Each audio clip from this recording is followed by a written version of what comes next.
আসসালামু আলাইকুম। আপনারা আমার পেছনে যে পর্বতটি দেখতে পাচ্ছেন এটি হচ্ছে উহুদ পর্বত। এটি হচ্ছে সেই ঐতিহাসিক পর্বত যেখানে উহুদ যুদ্ধ সংঘটিত হয়েছিল। এই পর্বতটি আপনার মদিনা থেকে 5 কিলোমিটার উত্তরে অবস্থিত। এই উহুদ নামের অর্থ হচ্ছে একক বা বিচ্ছিন্ন। এই পাহাড়টি অন্যান্য পর্বত থেকে বিচ্ছিন্ন হওয়ার কারণে একে উহুদ নামে এতে ডাকা হয়। তো এই উহুদ পর্বতে একটি ঐতিহাসিক যুদ্ধ সংঘটিত হয়েছিল যা উহুদ যুদ্ধ নামে পরিচিত।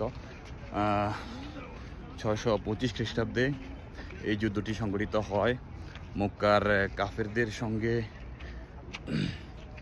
মদিনার মুসলমানদের সাথে এই যুদ্ধটি সংঘটিত হয়েছিল।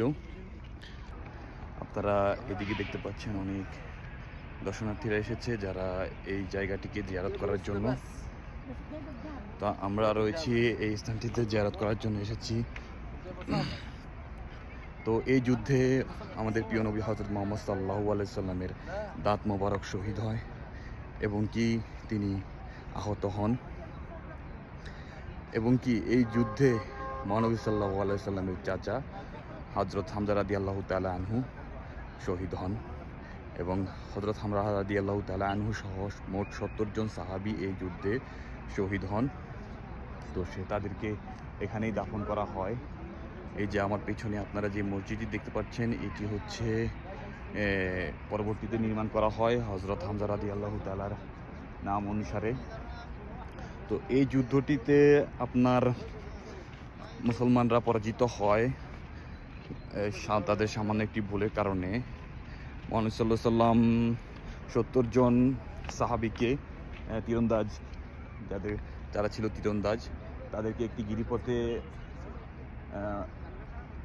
অবস্থানের জন্য নির্দেশ দেন যাতে যে কোনো পরিস্থিতিতে আদেশ ছাড়া তারা যেন সেখান থেকে না সরে।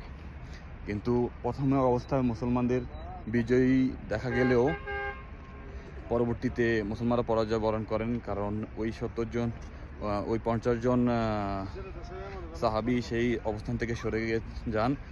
তারা ভেবেছিল হয়তোবা মুসলমানরা জয়লাভ করেছে, জয়ের উচ্ছ্বাসে তারা ওই অবস্থান থেকে সরে যায়। কিন্তু এই সুযোগে খালিদ বিন ওয়ালিদ রাদিয়াল্লাহু তাআলা পেছন দিক থেকে আক্রমণ করেন এবং মুসলমানরা বিচ্ছিন্ন হয়ে পড়ে এবং এই যুদ্ধে পরাজিত হয়।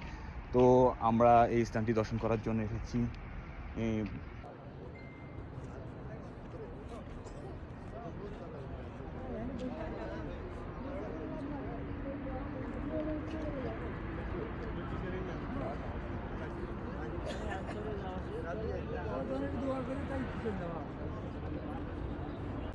এই হচ্ছে সেই জায়গা যেখানে